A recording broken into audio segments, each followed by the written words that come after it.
नमस्ते, मैं हूं पायल रोहातगी। जी हाँ, मेरा ये वीडियो है सोनी राजदान के लिए। सोनी राजदान जो ऑब्वियसली विक्टिम कार्ड खेल रही है नेपोटिज्म की डिबेट को शांत करने के लिए, उसको मैं ये कहना चाहती हूं जो कह रही है कि एक अभिनेता का बेटा अगर अभिनेता बनना चाहता है तो इसमें क्या बुराई है, क्योंकि वो भी करण जौहर की तरह समझती है कि एक्टिंग खून में होता है। तो मैं सिर्फ यही सवाल इनसे पूछना चाहती हूँ कि अगर एक्टिंग खून में होता है तो आतंक भी खून में होना चाहिए, क्योंकि एक आतंकवादी का बेटा आतंकवादी नहीं बनेगा, ये आप लोग कहते हैं, क्योंकि आप कहते हैं कि आतंकवाद खून में नहीं होता।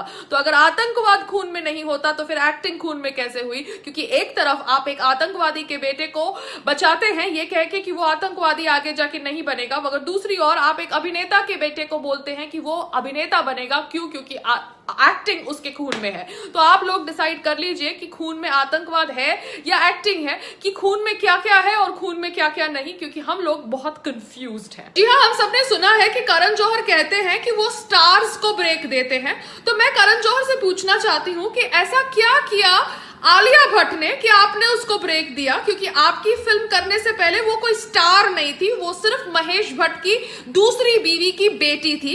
ऐसा क्या किया सिद्धार्थ मल्होत्रा ने कि आपने उसको ब्रेक दिया? क्योंकि वो तो एक बैकग्राउंड डांसर था।